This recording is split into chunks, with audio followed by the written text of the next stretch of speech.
Shalom a todos que estão nos vendo, nos ouvindo. Então, hoje nós vamos ter mais uma aula do SESB. A matéria que eu vou falar hoje, alguns já conhecem, porque já fizeram a matéria, Judeus no Brasil, e eu já andei comentando isso nesse mesmo programa. Hoje eu vou tentar trazer outros aspectos de judeus no Brasil. No primeiro programa que eu falei, eu talvez não tenha falado das curiosidades que permeia a história dos judeus no Brasil. E eu queria começar justamente por essas histórias que as pessoas, algumas são lendas e outras nós temos alguns indícios de serem verdades. Por exemplo, fenícios no Brasil. Isso não é comprovado, mas existe alguns pesquisadores que afirmam isso. Nós não podemos afirmar, mas também não temos como veementemente negar. Aí eu falo, mas o que os fenícios têm a ver com os judeus? Bom, os fenícios são povos semitas que comercializavam com os judeus, né? Eles haviam negócios, eles, por serem povos desbravadores, que conheciam náutica, eles comercializavam muito, e talvez os judeus tenham pego muito essas influências desse povo, no que se diz ao aprendizado da náutica, né? Então, existem alguns indícios que uns dizem que são falsos, outros dizem que são verdadeiros, mas ninguém pode comprovar exatamente. Existem alguns lugares no Nordeste brasileiro que foram contados marcas que eles associam aos fenícios. Existe até aqui no Rio, né, na Pedra da Gávea, tão famosa, também não foi comprovado. Uns dizem que foi feito, que aquelas inscrições foram feitas por alguém só para confundir as pessoas, outros dizem que são verdadeiros. Existe um pesquisador alemão que diz, eu não consegui, na verdade, o livro dele, eu estou ainda à procura, mas ele afirma, ele era um geólogo, e ele foi uma das primeiras pessoas a afirmar que aqueles escritos seriam verdadeiros. Porém, não há, eu ainda não consegui prova material, prova escrita. Então, por enquanto, isso eu coloco como algo possível, mas não verdadeiro. Outro indício também de judeus, ou que o Brasil teria sido um lugar escolhido para ser abrigo para os judeus, nós vamos encontrar na Idade Média. Há um fato bem curioso, e esse fato é documentado. Existe um rabino muito conhecido, muito famoso, Radak.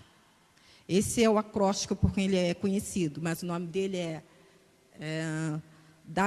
David Kinham. Ele é um rabino, ele escreveu vários livros sobre Zacarias, sobre comentários sobre o Tanar. E ele é, ainda hoje, muito respeitado na comunidade, por muitos rabinos. E ele, já na Idade Média, esse rabino, ele é do século XI, mais ou menos. Já na Idade Média, ele escreveu dizendo que o povo de Israel encontraria abrigo num local ao sul do mundo. Se você pensar bem, ele está falando de século XI. No século XI, o Brasil não havia ainda sido descoberto, né, teoricamente. Mas ele já coloca isso, que ao sul do mundo haveria umas ilhas por onde os judeus conseguiriam refúgio. Seriam ilhas de refúgio para os judeus. E o mais interessante de tudo isso é que ele dá nome a essa ilha. Essa ilha se chamaria Brasil. Veja bem que isso é no século XI.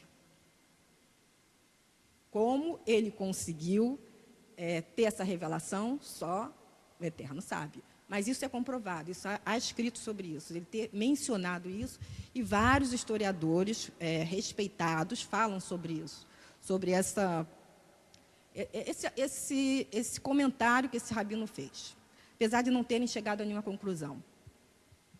Bom, outra coisa bem interessante, na Holanda, lá para 1500,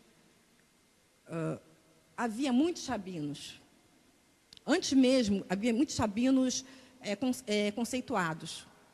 Esses rabinos, ele falava muito de um refúgio, de um lugar de refúgio para Israel, para o povo de Israel. Bom, naquele período de 1500, 1600, estava se iniciando a Inquisição, estava aquelas perseguições fortes na Europa, né? A Igreja Católica estava muito em cima dos judeus, e ele fez um livro. Nesse livro, chamado A Pedra Gloriosa, esse livro foi até, na época, decorado por Rembrandt, né, que é um pintor conhecido,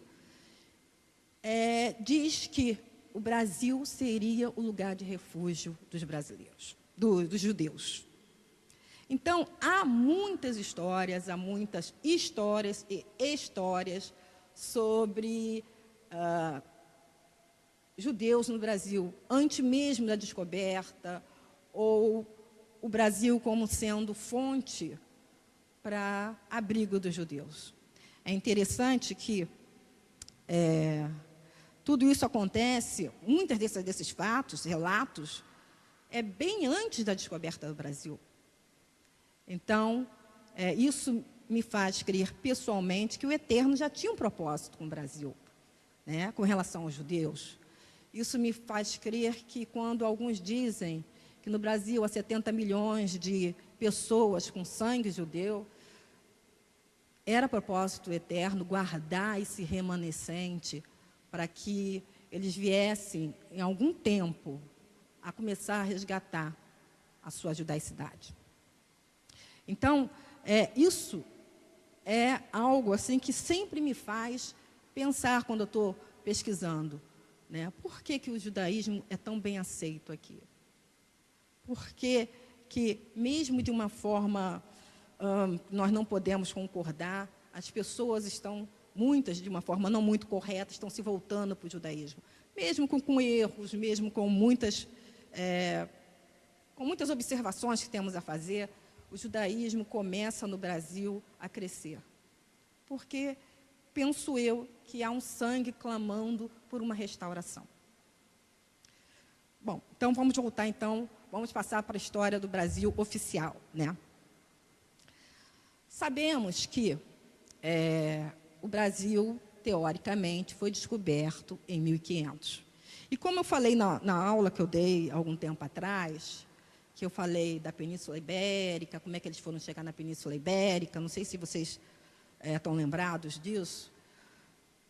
O judeu, ele passou um período tranquilo na Península Ibérica, lá ele se desenvolveu muito. Lá foram formados grandes médicos, grandes astrônomos, matemáticos. E essas pessoas que vão influenciar diretamente nesse movimento chamado Grandes Navegações. Essas pessoas vão serem as pessoas que vão ser os navegadores, eles vão trabalhar com os instrumentos de navegação, eles vão auxiliar nas cartas dos mapas, né, nas cartas de astronomia. Então, eles vão orientar as naus. Por isso, Portugal tem grande interesse em manter os judeus lá, no período da Inquisição. no período em que eles estão sendo perseguidos. Porque ele queria justamente aproveitar essa oportunidade para poder barganhar com os judeus. Olha, você vai para as Índias, vai descobrir, vai ajuda nas navegações, que você vai ter uma certa regalia. E isso aconteceu também com a descoberta do Brasil. Já sabemos que na frota de Pedro Álvares Cabral, pelo menos 2 nomes importantes estavam com ele. Um era o João, que era um navegador, astrônomo, e esse João, ele justamente usava instrumentos de um grande, esse João, que também era judeu, de um grande judeu da época, que era o Zacuto. Zacuto, ele era astrônomo e ele tinha inventado alguns instrumentos para navegação. E ele fez discípulos entre os judeus. E esse mestre João, navegador, também estava nas primeiras vindas. Aliás, ele estava junto com o Cabral. Uma pessoa também que também era muito influente na corte, chamava-se Gaspar da Gama ou Gaspar Lemos, e nós não sabemos ao certo o nome dele, porque ele teve uns nomes trocados.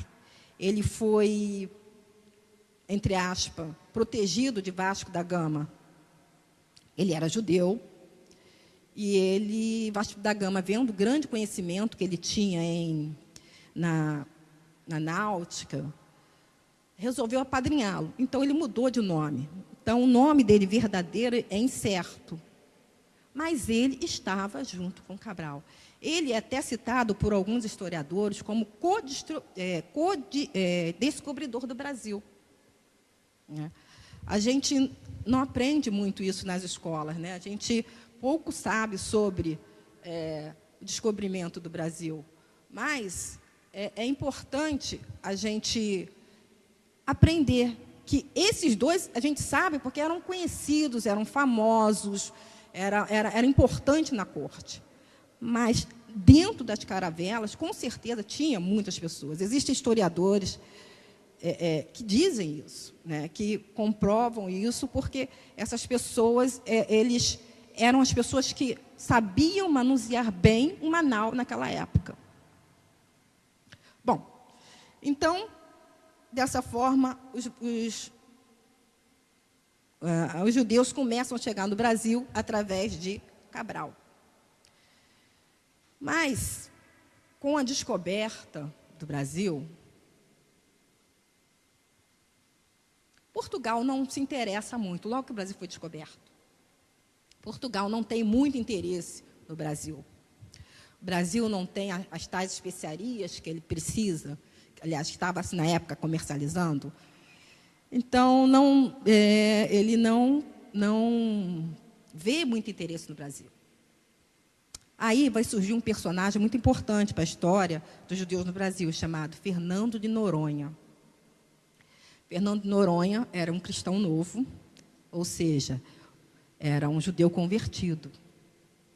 Mas ele gozava de grande estima em Portugal. E tinha posses e visão. Fernando de Noronha vai fazer o seguinte trato com a corte portuguesa.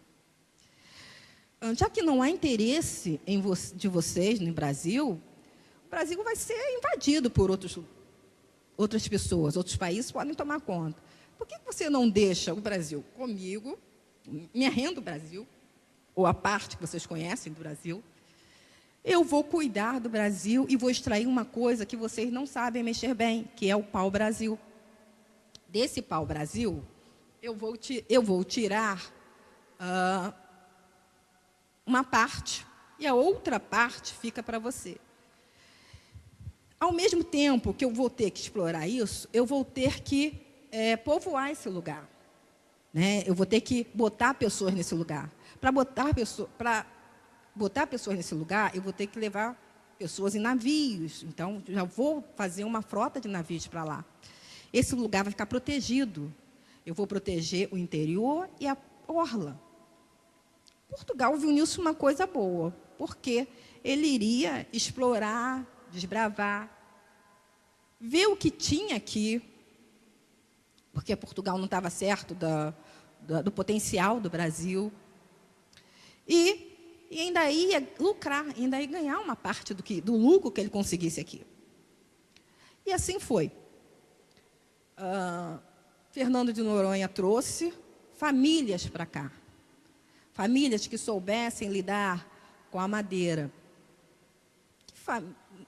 Que famílias eram essas?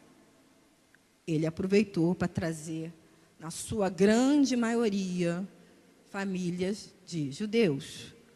Foi uma forma que ele viu de fazer com que os judeus não fossem tão perseguidos, de salvar algumas famílias. Só que nessas famílias, na verdade, poucas mulheres vinham, tá? Vinham mais os homens, mas, apesar de ter alguns relatos de terem poucas mulheres, mas vinham mais homens. Então, isso para Portugal foi muito bom. E para eles também. Esse contrato, ele deveria durar mais ou menos 3 anos, só que ele foi se renovando até 1511, sendo renovado, e com isso as pessoas, esses homens, essas famílias foram criando vínculo, foram criando raízes aqui no Brasil e foram ficando. Porém, a exploração do pau-brasil, ela não dava o tanto de lucro que Portugal queria. Dava bastante lucro, mas não tanto. E, com essas pessoas morando aqui, descobriu-se que o Brasil, volta e meia, era atacado por piratas e corsários. Portugal começou a ficar preocupado com os franceses, que tentavam a costa brasileira, com os holandeses, e viu que o fato de ter essa colônia, essa colônia pequena aqui, não ia dar certo. Resolveu que Portugal mesmo iria cuidar disso. O próprio Portugal iria vir tratar da extração do pau-brasil e mandar soldados, né, militares para tomar conta. Uma coisa importante que eu esqueci de falar sobre o nome Brasil, esse nome Brasil, segundo os historiadores e os pesquisadores, pessoas que estudam a origem das palavras, o Brasil não foi necessariamente chamado Brasil por causa do pau-brasil. E dizem que a etimologia dessa palavra vem de 2 fontes. De uma germânica, que seria brasa, e de uma céltica, que seria bras, parecido com blés americano, ou que daí também seria parecido com brahá, que quer dizer abençoar, abençoado. Então, a palavra Brasil, na verdade, por alguns historiadores, tem vários significados. O celta, que é brasa, e o brás ou brés, que seria, na língua céltica, abençoado, e que estaria ligado ao blés americano e o brahá hebraico. Isso são estudos de etimologia. Eu teria que me aprofundar mais em alguém que conhece mais a língua céltica e a língua germânica e a língua hebraica para ter uma confirmação disso. Mas é o que se diz nos livros que a gente pesquisa. Então, se for assim, a gente já vai ver que o próprio nome Brasil já tem bons significados, né? Abençoar, ser abençoado, né? Já é um nome forte. Além de ter sido um nome já citado há anos, né? Antes do descobrimento do Brasil, séculos até. Bom, voltando lá, Fernando de Noronha. Fernando de Noronha, então, perde o consórcio e Portugal resolve mandar para cá militares. Esses militares vêm para tomar conta do litoral do Brasil, porém, isso não é suficiente. O grande contingente de militar que ele trouxe precisava de ter uma vida social, né? Precisava ter famílias, e mesmo assim, isso não estava dando resultado. Portugal resolveu que realmente ele precisava povoar o Brasil. E aí ele vai e divide o Brasil em 14 capitanias hereditárias. Nessas capitanias, essas capitanias são doadas para nobres, para pessoas bem vistas em Portugal. Ora, os nobres não queriam nada com o Brasil. Apesar deles terem ganhado essas terras, grandes quantidades de terras, eles não queriam nada com o Brasil. Eles não sabiam o manejo da cultura, eles não conheciam bem como lidar com a terra. Então, aí eles vão precisar de pessoas que saibam fazer isso. E quem será que está disposto a largar tudo e vir para um lugar distante, um lugar onde tem indígenas, onde podem ser atacados, lugar onde há doenças? Bom, os únicos disponíveis para isso eram algumas famílias de judeus. E assim é. Além do que, os judeus, naquela época, eram os dominadores da técnica da cana-de-açúcar. Eles sabiam plantar bem, eles sabiam como manejar bem a terra. Eles já tinham aprendido isso nas Ilhas Madeiras, eles já tinham esse conhecimento. Então, para os nobres daquela época, era conveniente. Assim começam a vir novamente mais judeus. Bom, esses judeus vêm, começam a trabalhar e começam a prosperar aqui. Trabalham fazendo as plantações, trabalham começando a um contato direto com os indígenas. Isso vai valer muito para esses judeus. Os judeus têm uma facilidade, os judeus tinham essa facilidade de linguagem. Por falar em facilidade de linguagem, dizem, vou voltar de novo lá à questão do Brasil e já ter sido povoado pelos judeus. Existem estudos de etimologia que dizem que a língua tupi, a língua guarani, a língua que os indígenas falavam no sul do Brasil, tem uma semelhança grande com o hebraico.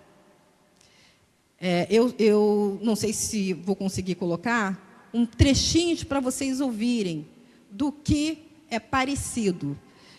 Existem vários estudos sobre isso, sobre a etimologia da língua tupi, guarani e hebraico. E, segundo os estudiosos, na verdade, eu não saberia te dizer, porque eu não entendo nada de etimologia, mas, segundo eles, há raízes, ações parecidas e há palavras parecidas que levam a crer que são línguas da mesma origem. Bom, e isso é bem interessante, né? Isso é bem estranho, né? Isso, segundo os historiadores, os primeiros padres que vieram aqui, deixaram eles bem confusos com o fato dos judeus aprenderem muito rápido a língua, do fato dessa semelhança e do fato também de ter algo a mais com os indígenas. Ora, eles se identificaram muito com os indígenas, os judeus. Os indígenas tomavam banho. Na Idade Média, quem tomava banho? Só os judeus, né? Por causa do mikve. E os indígenas aqui no Brasil e na América tomavam banho. Isso para os europeus já era algo estranho, alguém ficar tomando banho, né? Da forma como eles tomavam. Houve uma identificação. Alguns indígenas do Sul praticavam a circuncisão. Eles praticavam a circuncisão. Diferente, coisas que o europeu normal não faria. E as mulheres indígenas de algumas tribos, veja bem, no Brasil havia uma variedade enorme de tribos, mas algumas tribos havia a separação da mulher no período menstrual. Ela ficava separada dos homens. Quer dizer, são coincidências ou não. Isso deixou, não só isso, mas outras deixaram os padres estarrecidos, muito confusos quando chegaram aqui. Jesuítas, quando vieram, ficaram muito confusos com os índios. E aí algumas pessoas perguntam por que os jesuítas eram tão complacentes com os indígenas. Primeiro, que eles desconfiavam dessa origem hebraica dos índios. E isso foi um dos motivos que fizeram, não só o fato dos indígenas, alguns dizem porque eles não manejavam tão bem a terra como os negros, ou porque eles não eram tão resistentes às doenças como os negros, mas havia também essa hipótese. Eles achavam. O padre Vieira, então, que é um padre famoso, tem vários livros, tem várias poesias, nos livros dele, comenta essa semelhança dos judeus com os indígenas brasileiros. Então, para a gente ver que essa semelhança já vem de longe. Se a gente for ficar, se toda hora eu parar aqui para lembrar de um fato, eu vou ficar aqui um bom tempo. Mas vamos voltar lá para Fernando de Noronha. Então, Fernando de Noronha deixou as famílias aqui.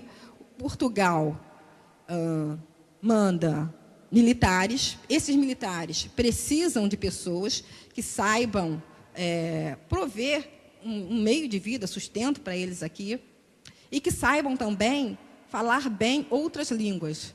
Até mesmo, não só com os indígenas, mas também para os invasores, porque naquela época havia corsários, piratas, que estavam tentando invadir o Brasil. Então, os judeus fariam essa interface,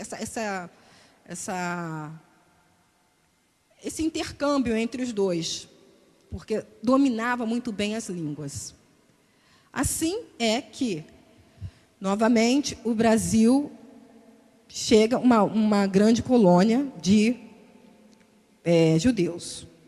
Esses judeus que vêm para cá, eles, nesse período, vão gozar, vão ter uma certa liberdade. Não vai ter, a Inquisição não está aqui, e muito por isso eles vêm para cá.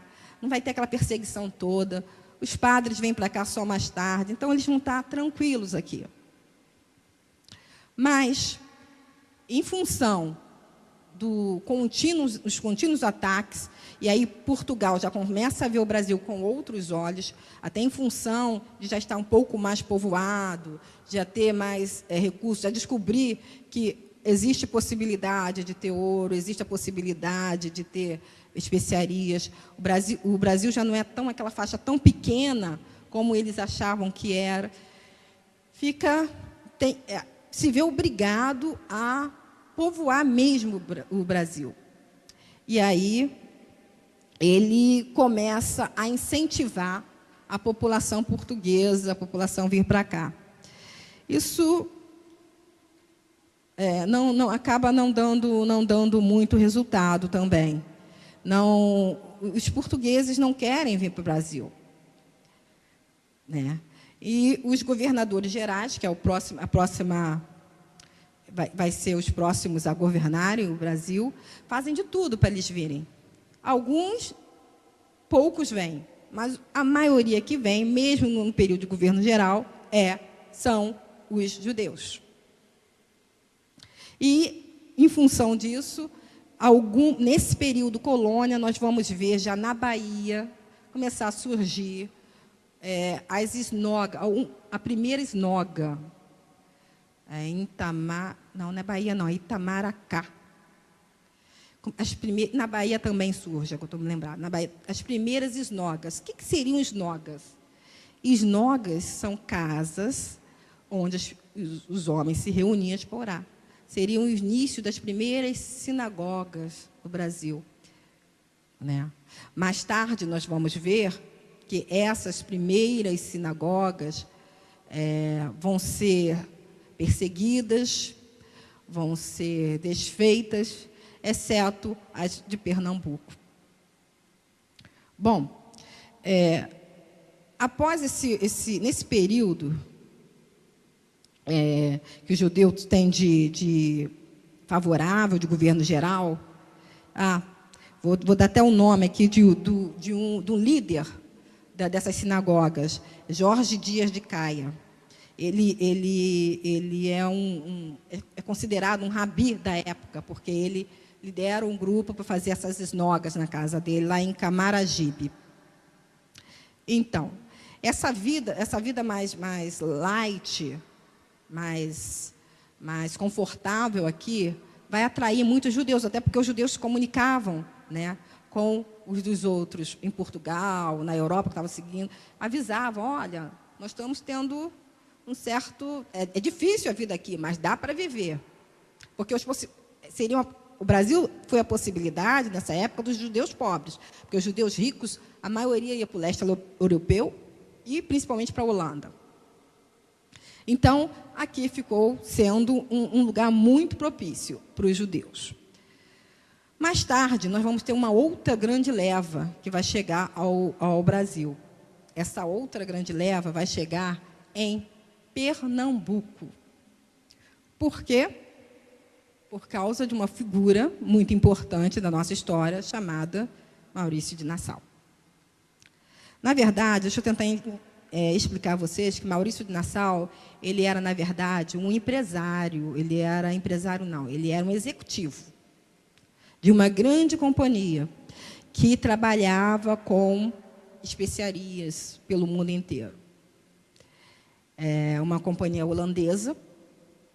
E essa companhia já, antes de chegar aqui, já havia tentado invadir o Brasil para pegar uma parte da terra. Não conseguiu.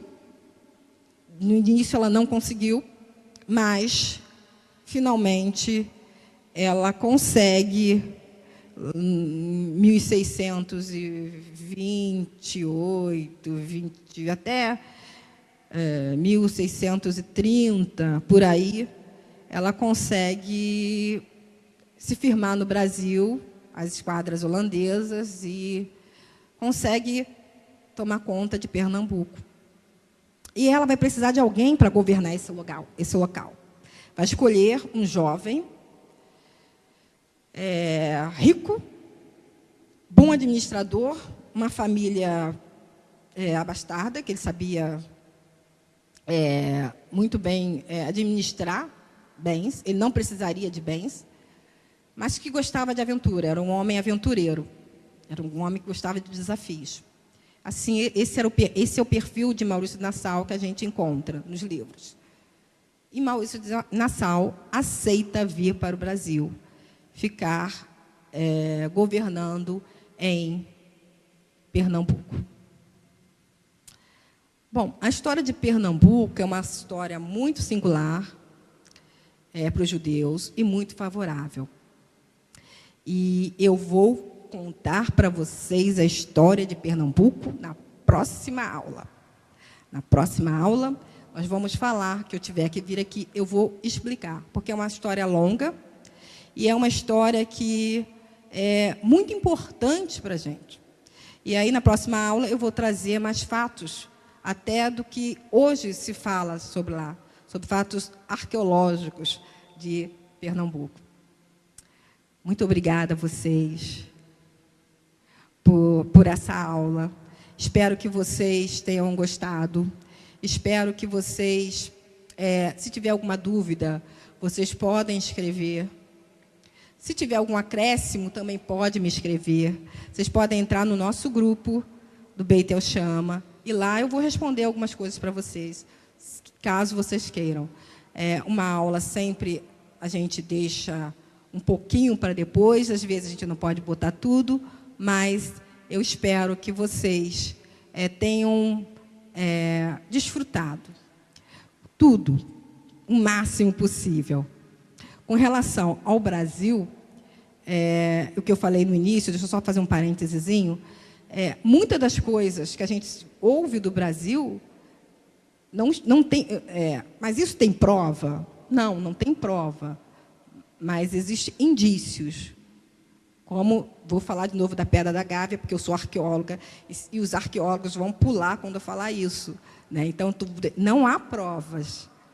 Mas existe indício, existem pessoas que escreveram isso, de muitos anos escreveram isso.